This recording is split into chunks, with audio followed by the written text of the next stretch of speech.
Hi, I'm Ray Lozano. And I'm Brooke Romero, your daughter. Yay! And we're Prevention Plus. Today, we're talking about opioids. And we're being sponsored by the Orange Elks Lodge number 1475.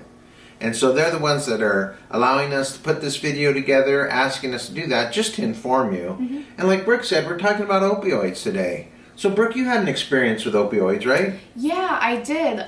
Back in 2015, I was in a pretty bad car accident, and I went to the hospital, and I told them that I was having some pain in my lower back. I remember that. Yeah. And then they gave me a prescription for something, and this was way before I was working with Prevention Plus or anything, so I got the prescription. I didn't know what it was.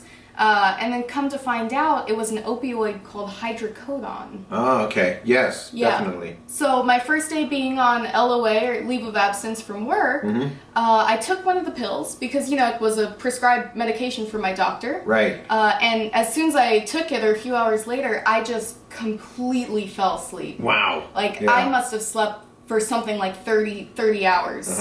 And I would sleep, and then I would wake up and instantly go back to sleep, and it was awful. I hated the feeling. Wow. So I didn't take any more after that day, but it was just crazy how easily they gave me that prescription. Yeah, how many tablets did they give you? They gave me something like 30 tablets. Wow. Yeah. Wow, that's quite a bit. Lot. And did the tablet knock your pain out? Well, sort of, but only because I was asleep for so long. Sure. Yeah. Yeah, but it was awful. Yeah, no, I understand that. So when somebody takes a drug like hydrocodone or fentanyl or any of those opioids, how does it affect their brain? Good question. It affects the brain differently. So like in your situation, it was a prescription. So the doctor gave it to you, you had pain, and you're going to use it for the pain. You realize you didn't like it, so you stopped using it. So there's people that are going to take it that aren't in pain. So it's going to be a little bit different for them. Now, one thing about our brain is our brain hates pain. It does. And so even if we see pain in somebody else, we have a thing that are called mirror receptors. So you ever been watching a scary movie, or you've been watching some kind of movie and somebody gets punched in the chest or hit in the head, or they do something, and then you feel that pain? Yeah. You know how that is? Yeah, definitely. And so those are called mirror receptors. And so they see a painful thing, and sometimes your brain goes, I don't know if that's me or if it's somebody else, so you feel the reaction. Or if you see somebody eating and they bite their mouth and they jump, you feel it. Yeah. Okay, those are called mirror receptors. So the brain is totally afraid of pain. And it says, I don't want to be involved with pain. I don't like pain. Our body's designed for pleasure. It doesn't know what to do with pain. So when we're in painful situations, the brain tries to move away from that. Let's say, now you've been in this situation, let's say you were speaking to 100 people, okay? And at the end of speaking to 100 people, 99 of those people come up to you and they're like, Brooke, you're fantastic. You did a great job. This is wonderful. They're trying to write a song about you. A couple of the guys are putting you up over their shoulders and they're carrying you around the room. And they're like, oh, this is fantastic. You're just the best, except for one person. And that one person's like, no, it's okay. You weren't as good as I thought. Everything you said I already knew. It wasn't a big deal. You weren't even really that interesting. Okay?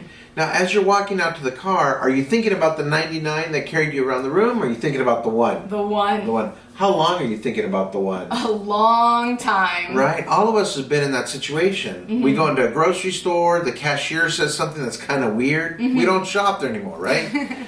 And so the thing is, our brain tries to avoid pain. So one of the things that opioids do is they go inside our brain and they eliminate that pain. And so in your situation, you conked out for a long time. Some people will use it and keep functioning, but they just have this euphoric feeling or this feeling of, everything's okay.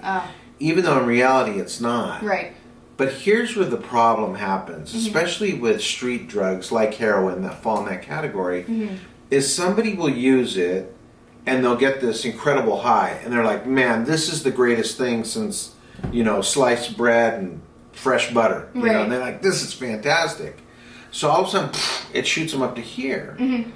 So then, next time when they go to use it, because the high lasts for a while, but it's not a crazy long 3-day type of high, they use it again, but then this time they're here. And it doesn't quite get them as high because the body adapts to those. Right. And what it does, it's called homeostasis, where the body is reacting to whatever's happening. So if you're too happy, the body tries to push you back this way. If you're too sad, the body tries to push you back this way. And it interacts with these opioids. So when you get high, next time you use it, you're not as high. Next time you use it, you're not as high. Next time you use it, you're not as high. But the brain is always thinking, I want to get back up to the top. And that's where the addiction happens. So that's why people continue to use these drugs over and over again. For one, they don't want to feel the pain, and their brain is trying to get back up to that top level. So the addictive quality is super fast, super quick how it happens. And I'm sure there's been things that you've done that you really like maybe riding a roller coaster, or you ate something you really liked, and your brain's like, man, I want to eat that again, or I want to ride that again, or I want to, try that again. And so that's what happens with opioids. Really highly addictive. That makes sense. And one of the tough things that can happen with opioids is once somebody's getting that prescription from their doctor, which is usually where it starts out, they'll take that medication, they'll become addicted to it, but then once the medication runs out, or they lose their health insurance, or something like that can happen, well then they're addicted to the substance, but they don't know where to get it because they can't get it from their doctor anymore. Right. So one of the ways that they get it is actually from the street. So then they'll turn to drugs like heroin that they can get, on like the black market kind of thing. Right. And so then it just increases this huge population of people who are addicted to these street drugs, and it really contributes to the crisis that we're seeing. Right. And one of the things I read in a book, I was just reading about opioids not too long ago, the ones that you buy on the street are mixed with so many things. And there's so many things in heroin, so it's not like pure heroin. Right. And the percentage of heroin in there is super low, and there's all these other chemicals you shouldn't be putting in your body, and those cause a lot of problems that are going in. So opioids are terrible. We're seeing an epidemic in the United States of people using these. So that's one of the things that we enjoy doing, is going around, traveling, talking to students, junior high, high school, adults about opioids, the dangers and the addiction level. If you want more information, we're going to list all that right here. You can find that on the Elks page. You can find that on our page. You have a lot of videos that are out there. And today we're sponsored by the Orange Elks Lodge number 1475. Thanks so much for listening.